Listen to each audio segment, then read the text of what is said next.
Dami. Nagulat na lang din kami pagdating dito, wala lahat ng majority. Probably sa numbers, but yun lang, kasi ano to eh. Parang duty namin yan eh, that it has to be, the session has to be called. So, nagulat lang din kami, kasi kung meron, dapat merong rason, no? Bagyo, force majeure na sinasabi, pero wala naman eh. So, I just don't know what's the reason. Sir, do you think ginigipit po si Sen Jinggoy para daw lumipat sa umalis sa majority? Kanya-kanyang ano yan eh. Kaya lang, alam mo, sa totoo lang, sabi ko, tinatanong ko dahil akong kapag-anak, kapatid ko. Kaya lang, bilang kapatid, bilang kasama, nalulungkot ako sa nangyayari. Siyempre sa kanya, sa kanyang pamilya. Pero sabi ko nga, bilang lingkod bayan, ay kailangan hayaan natin umusad ang batas, no? Kailangan malaman ang buong katotohanan at yung manaigang hustisya.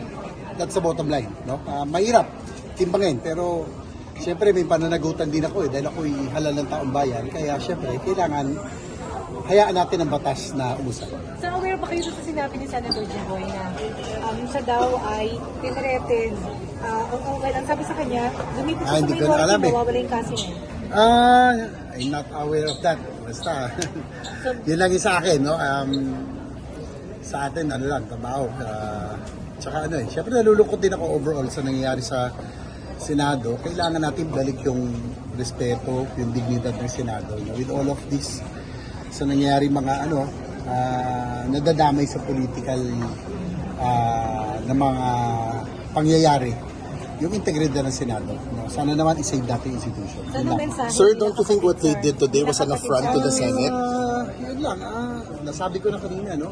Bilang kapatid, nalulungkot ako, pero bilang public servant, kailangan natin hayaan na umusad ang batas. Siyempre, nagdarasal natin siya na maging matatag para harapin yung akusasyon, harapin yung yung mga darating pa. Pero in the end, as I mentioned, kailangan manaigang katotohanan at manaigang hustisya siya kaya lumabas matotoo. So what happened? Pero Sen. JV, don't you think what the majority senators did today was an affront to the Senate? Hindi ko rin alam. Senator, hindi mo na siya nakausap, no? Nakausap mo pa ba? Hindi nakausap eh. Thank you Thank you. Okay, sir. I was holding on to you.